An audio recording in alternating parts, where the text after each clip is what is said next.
So when we last left off with the PowerBook 3400C, I was in the process of disassembling it in order to refurbish it.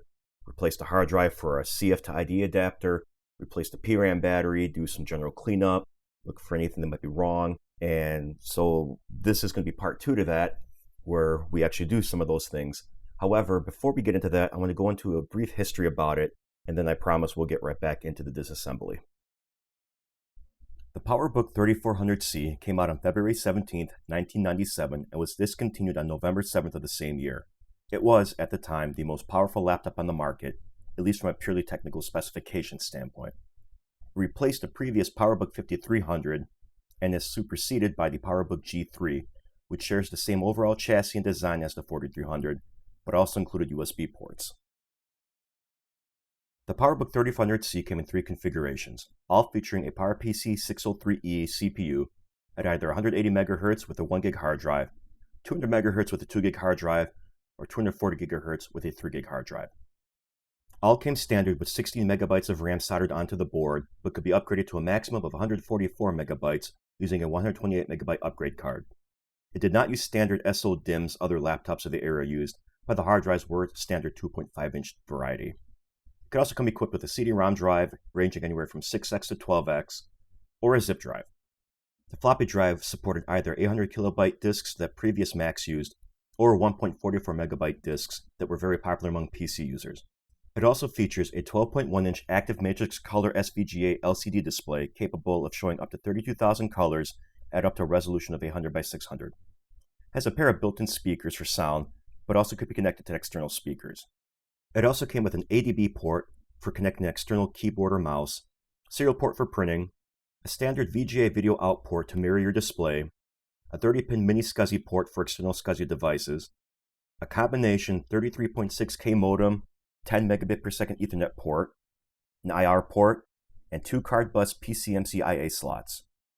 It originally shipped with macOS 7.6, but could officially support up to macOS 9.1.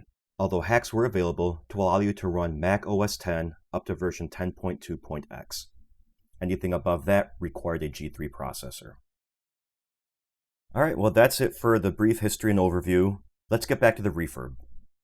Okay, so last time we left the PowerBook, basically it was in this state because I needed to get to the hard drive so that I could replace it with a CF to ID adapter and a CF card. And I also needed to replace the old PRAM battery because it was, well, pretty much in bad shape. And I ended up picking up one of these on eBay, except it had a 2-prong connector, so I had to order some JST cables, which I did. And with these cables, I created a new extension cable that went from here to this power distribution board that normally sits here because the cable itself was also corroded at least at the connectors, which means that it would have traveled through the cable. That's unfortunate. The other unfortunate thing is that one of the connectors on the actual distribution board, it was a little corroded, not bad. I tried to clean it off as much as I possibly could with some vinegar and a toothpick, but without actually dismantling the whole thing and possibly even replacing it, I don't think I'm going to be able to clean it any better than it is, and pretty sure that it's going to be okay. So we'll get that reattached, but a little bit later. What I want to focus on now is getting everything installed. Now, with the hard drive caddy, it's designed to accept 2.5-inch hard drives up to 15 millimeters, which is what the original drive was. So I could put pretty much anything in here that's IDE, but the CF adapter, unfortunately, even with the card, is small. It's definitely not going to reach any of these mounting holes that are here whatsoever. So one idea was just to use some double-sided tape, and that'll probably be what I end up going with. But the other idea I had was grabbing some of these 2.5 to 3.5-inch rail adapters that you would use in a standard PC case. Normally, you would take them and set them up like this on the side. This would attach to the drive itself, and then this would go to the cage within your case, or you could do it this way too, to stack 2 discs on top of each other into one 3.5-inch slot. However, I got the idea to maybe do this instead and just lay them kind of flat like that and potentially take the adapter and line it up with some of these screw holes that are here. And in this particular orientation, it would work. And it would effectively turn the whole thing into a 2.5-inch disc. Problem is I don't have any screws or nuts small enough to fit through these little support holes, mounting holes. I'm not sure what you would call them. So these won't really work. I also tried taking apart an old 2.5-inch disc, and there just is no way to mount this without a lot of machining, and I don't have that kind of equipment at all. So double-sided tape, it's going to have to be. Fortunately, it's not that big of a deal. And I also have this thinner double-sided tape as well that I can use to keep this little plastic shield in place so that it doesn't inadvertently short out on the aluminum or magnesium or whatever metal this actually is. So I'll get that done, and then of course reattach this power distribution board, which connects the other battery as well. And of course, the ID cable, get the RAM back in here, remount this guy. I have to get some Kapton tape for that, or the generic stuff that I've got.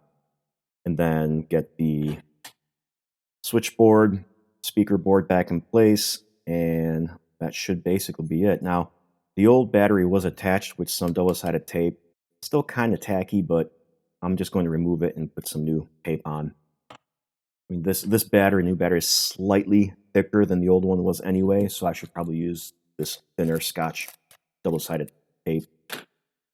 So that's what we're going to do. However, before we do that, I'm going to go ahead and try to clean some of these components out. Now, there's not a whole lot of dust and stuff in here, but still I should give it a quick wipe down, I'm sure. Along with the keyboard, which has definitely got some dust and stuff in between the keys. So I'll have to get that taken care of, as well as all the other various plastic components. At least really clean the insides out here. Probably blow some dust out of the PowerBook itself, and then clean off any areas that may, potentially need it, such as these connectors with some isopropyl alcohol, just to make them a little more, conductive. Plus, there's this fan which Apple attached with double-sided tape. So this is going to be interesting. I'm going to have to try and detach this and clean it out. Hopefully, it still spins. I may re-lubricate the motor. So we'll get that taken care of as well. Okay, so I cleaned off some of the components as best as I could. These bracket covers, pretty clean. Now, I don't know how dirty they were really before, but I said, what the heck, I'll clean them off because they needed it. The speaker button bezel definitely needed to be cleaned. There was definitely dust in here. I didn't capture any of this on video because it's cleaning, but you can remove these speaker grills. There's little, once you remove 4 screws, you can remove the speaker grills, pry them up. There's little holes. You can put a pry tool in, and then just lightly clean these speakers off with some IPA and a Q-tip. But be careful because these speakers are made of plastic, similar to the kind of speaker you'd find in maybe a Game Boy Color. Roughly, actually a little smaller than the kind in the Game Boy Color, but just be careful with them. I also used this opportunity to mount the new battery, and I've attached some Kapton tape, or thermal tape, or whatever, because it's not actually Kapton tape, in roughly the same place where it was on the old battery, and then put everything back together. It's some minor scratches, but everything's clean at least. I also took care of the palm rest and the trackpad. Unfortunately, there's these...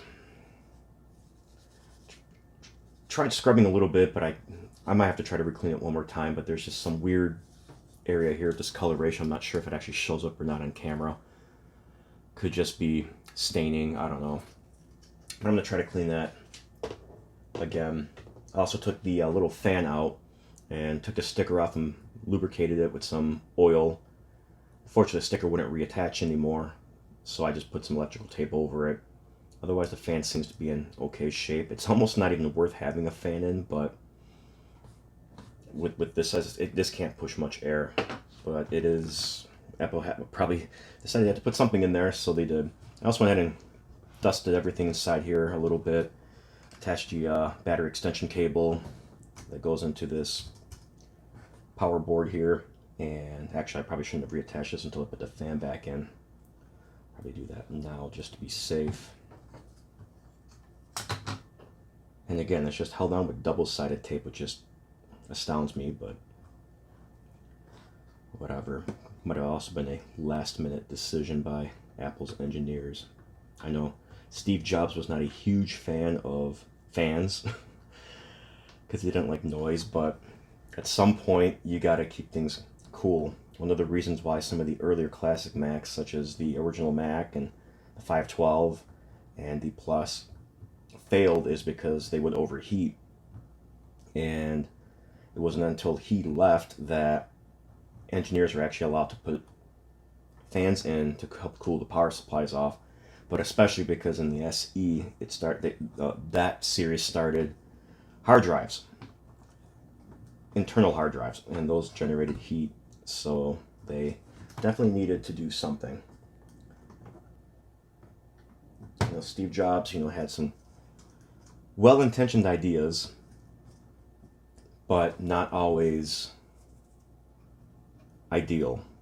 So there's that. I also went and took the opportunity to tape, double-sided tape, the old hard drive protector that would keep it from shorting, because the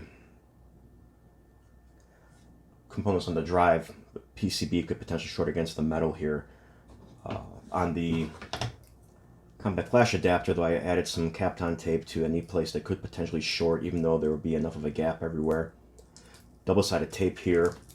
What I'm going to do is attach it to the cable first and kind of position it where I can, because the original drive, there's this little cutout here, and that's where the IDE connector was, so the cable would just kind of attach like that, and that was it.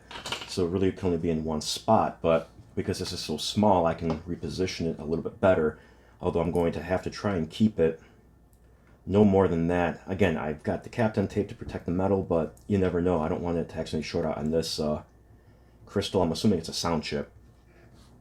So what we'll do is attach that now.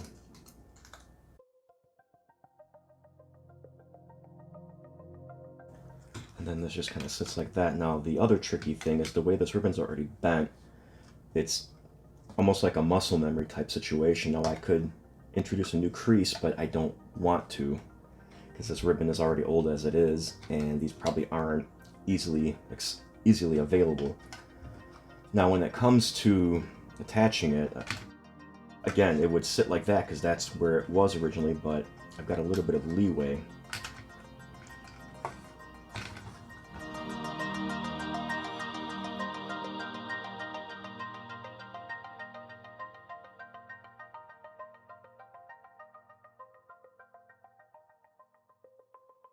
In the event that this double-sided tape doesn't hold very well, I've got much stronger stuff. But I don't want to use that necessarily because that stuff is very difficult to remove, and you almost kind of aren't really able to, not without a lot of force. So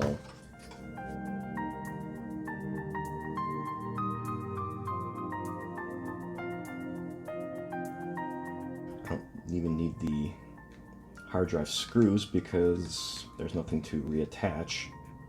So I'll just store those away somewhere, but I will need the hard drive cage screws.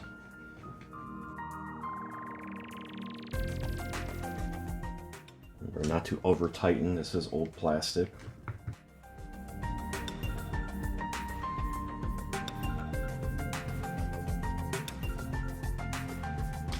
You may also notice a little bit of Kapton tape here. There's a little bit of corrosion here, I don't know from what. Tried to clean it off as best as I could, and I decided to put some tape over it just in case. Now, we're talking about how fragile the plastic is, and if you remember in the last video, I did break this little clip off. I was able to reattach it with some Gorilla Glue, and it's pretty good. It's got some flex to it overall, so hopefully when I clip it back in, it won't cause any issues. Now, what I was supposed to do is kind of squeeze it so it'll release from this latch here, but I didn't, so lessons learned, right? So the other thing I want to mention is part of the chassis was cracked. I don't know if it comes up on camera at all or not, but it was cracked a little bit too, more than likely from constant force of opening and closing the display. So it seems like a weak point. Again, I used some Gorilla Glue on there and it's holding. So Gorilla Glue is good for holding aluminum or magnesium or whatever kind of metal this is. I didn't see any other cracks anywhere else, so it should be all right. Now, I don't need to reattach anything else here except for the trackpad connector, and that will not be obscured by, this will not obscure the RAM either, which is good. So we'll get that installed next.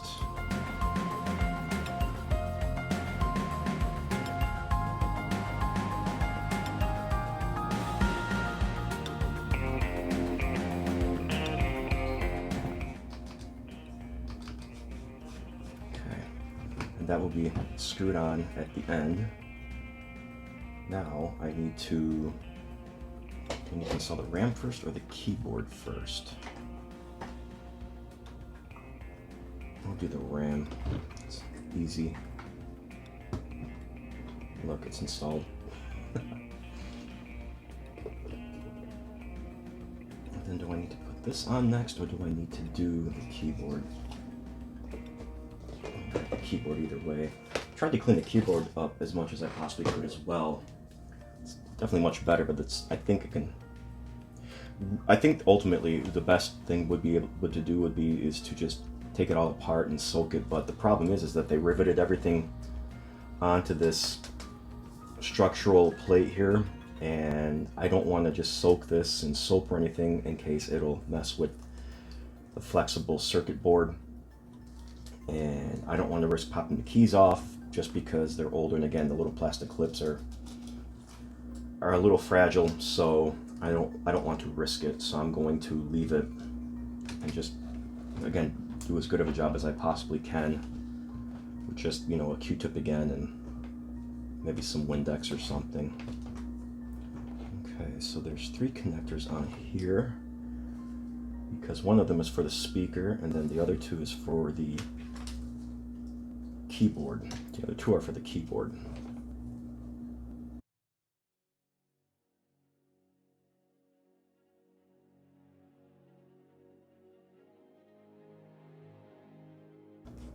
Not gonna really get much of a view from this camera with this angle, but it's got to be done this way so I can more easily see it.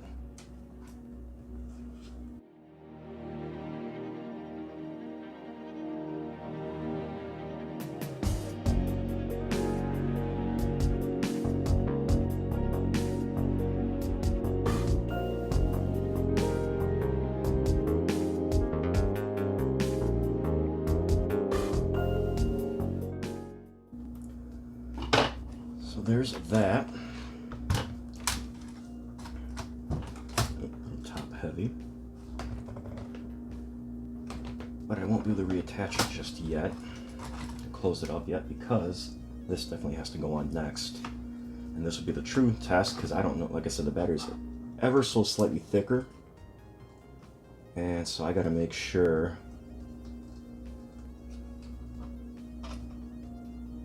that I'll be able to close everything up, because otherwise I'm just gonna have to deal without a PRAM battery.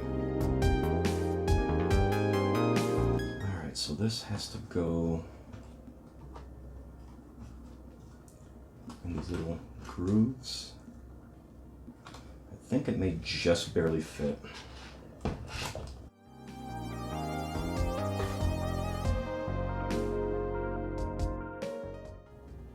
It's also important, this ribbon cable is important not just because of speakers, but because of the fact that it also controls the brightness and the volume. Now if the speakers didn't work, fine, I'll hook up, you know, external speakers, although that's kind of janky.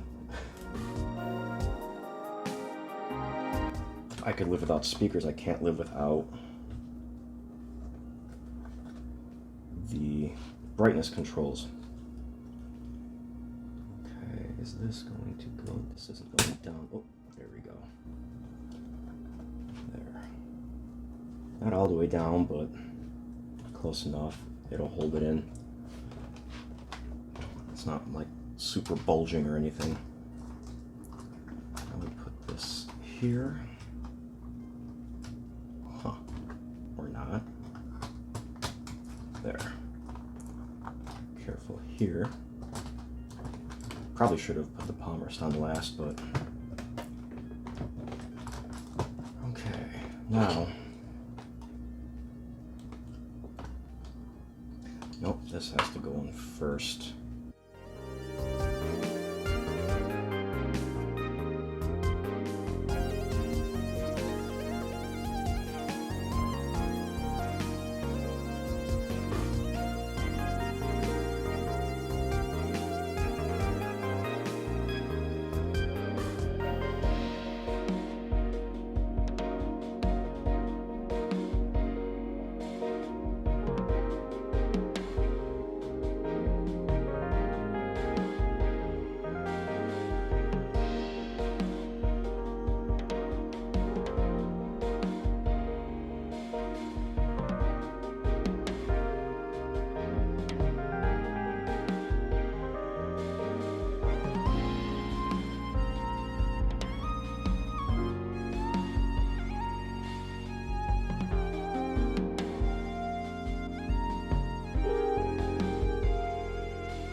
This up, flip it over, put my tweezers away because they're super pointy and I don't want to stab myself with them at all.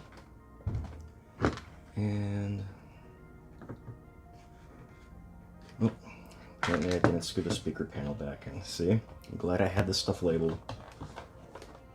So I guess the speaker panel does screw in from the inside and not the outside.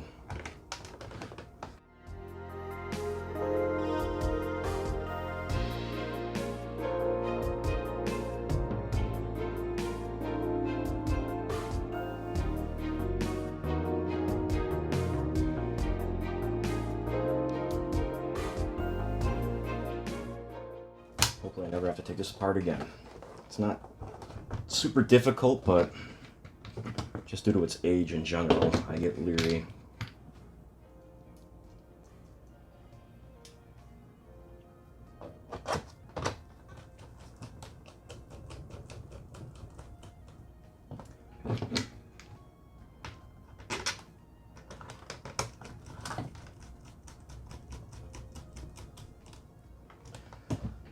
And I'll put the CD-ROM drive in because my installation disc is CD based, so and I'm pretty sure actually this doesn't lock it. It's just a release mechanism, and or maybe the screw locks this here. I'm not sure.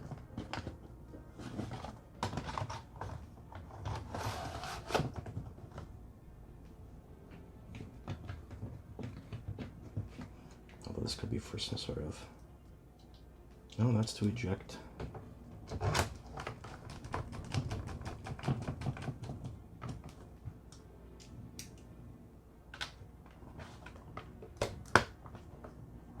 No, it's just a screw. All right. Now, the other thing is that these rubber feet are kind of gummy. They're not quite falling apart, but they're close. I don't have anything close to that in terms of replacement, so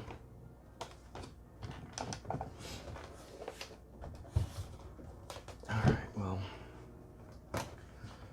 how much juice is left in the battery? Moment of truth, if I can get it to start up at all. Well, actually, I can probably check, because I think there's a battery meter here. According to this, it's got a full charge.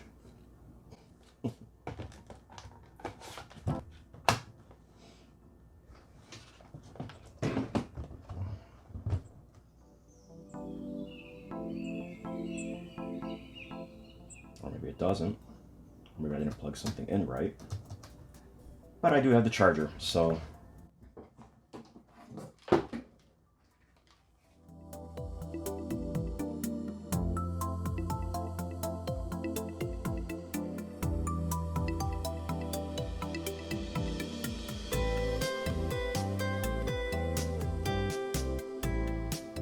Screen somewhat visible, but not quite.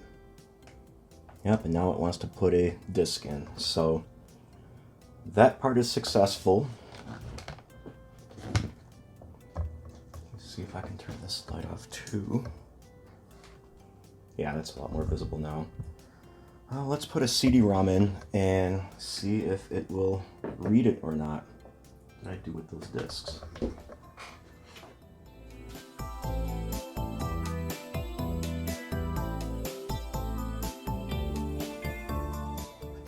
There's the little Happy Mac icon.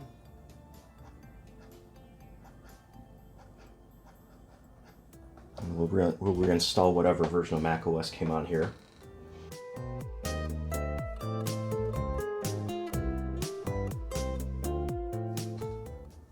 Now I don't know if the disk utility that comes with it will actually work with this adapter or not, or if I need a modified one. I may need to get a modified one somehow, and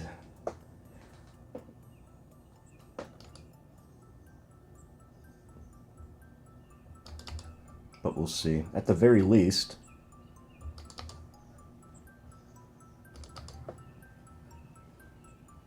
the system overall works. The screen is pretty bright, all things considered. It's a little brighter on camera than it is in person. It could also just be the angle that I'm looking at it from where I'm standing behind the camera. Oh look, not in the shade, initialized. Click that, let's see if this works. Yeah, initialize it.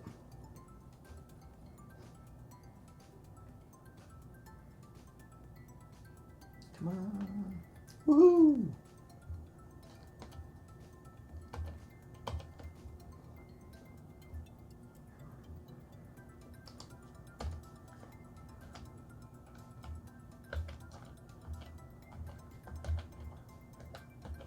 Now, normally it's Macintosh HD, but in this case, I'm going to call it Macintosh CF because it's a compact flash card, it's not a hard drive, so.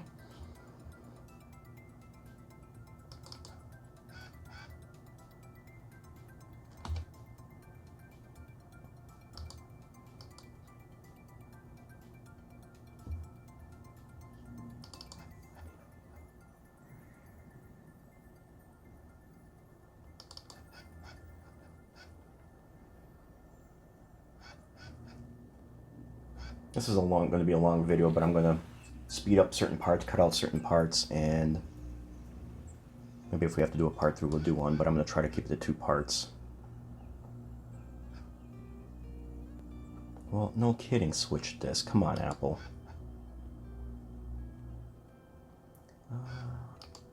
I want to do a custom install. Let's see what options we've got. Well, obviously we'll need system software.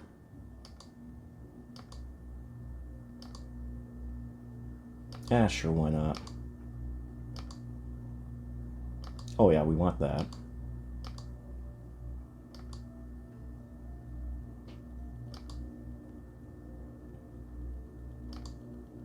Sure.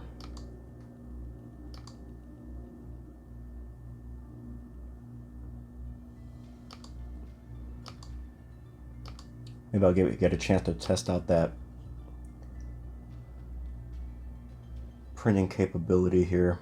Does it have any other ones? Yeah, I don't know if I need anything else, but whatever. Universal access we don't need. We want the utilities. I don't need any international stuff.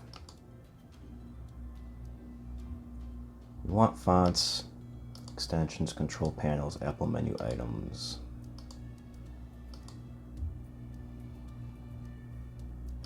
And install.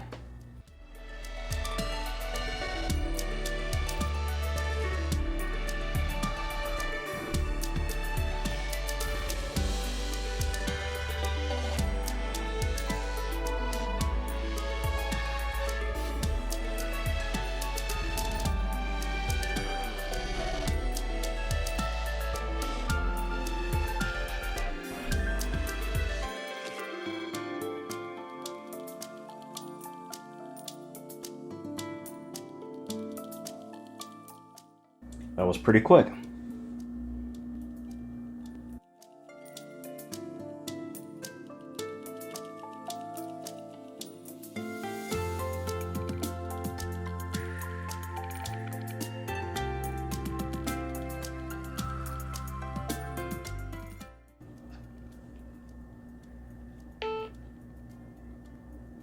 Uh-oh. That ain't good. Didn't do that before.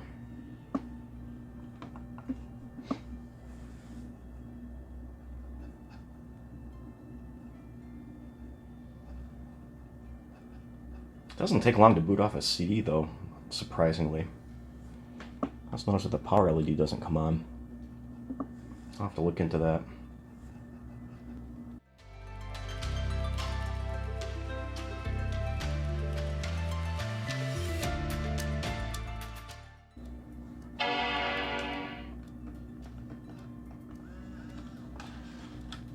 There we go. Let's see if it boots now.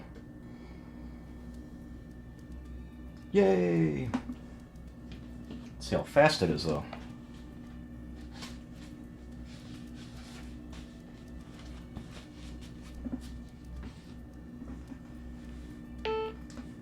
Still got that built memory test, so that's a little concerning. I'm gonna have to look into that. I think I may have a diagnostic disc somewhere. Not sure if it will work on here or not, but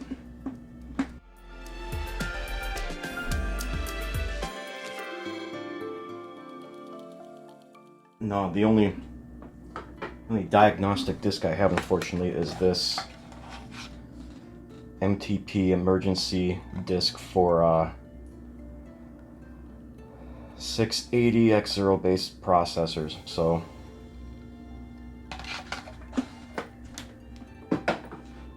but I think I may have some diagnostics. I mean, if not, I'll find some online. But for now, everything does seem to be working otherwise.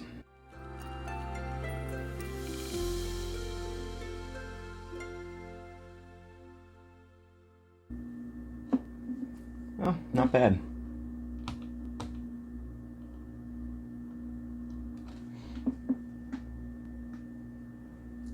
Well, like I said, it's locked up.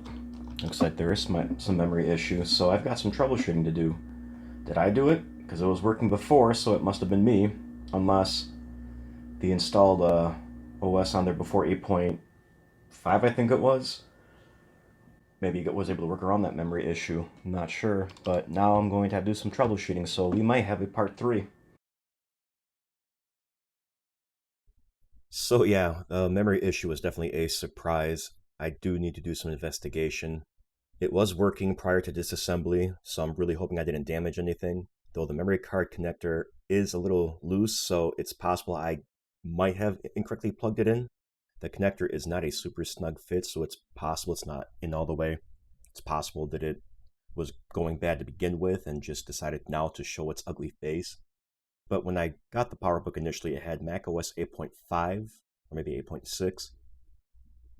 And it was working fine in there, so it's possible that there's some sort of bug with 7.6. There are some updates for 7.6 that I want to try first before moving back to macOS 8 or some version of 8. And also try, the basics like taking the memory card out, booting the system up and see if it still gives me the error or not. Because if I still get the error then I'm in real trouble because that means it's the onboard RAM, and I don't know if there's a way to disable that. I'll have to look into it if it is the case. But for now, I'm going to stop this video because it's already almost 35 minutes long, and troubleshooting could take a lot longer. So there will be a part 3. If you liked today's video, hit the thumbs up. Feel free to subscribe if you haven't yet. If you didn't like the video, hit the thumbs down, but please leave a comment below so I can try to use your constructive criticism to make improvements in future videos. I also, again, want to apologize for the bad audio. Like I said, I forgot to plug the mic in. I'm going to do my best to try to make sure I remember to plug it in the future. I didn't want to try to overdub in this case because I would have missed some of the nuances and some of the details. So, but again, if you liked it, thumbs up. If you didn't, thumbs down. Otherwise, that's all, and I'll catch you later.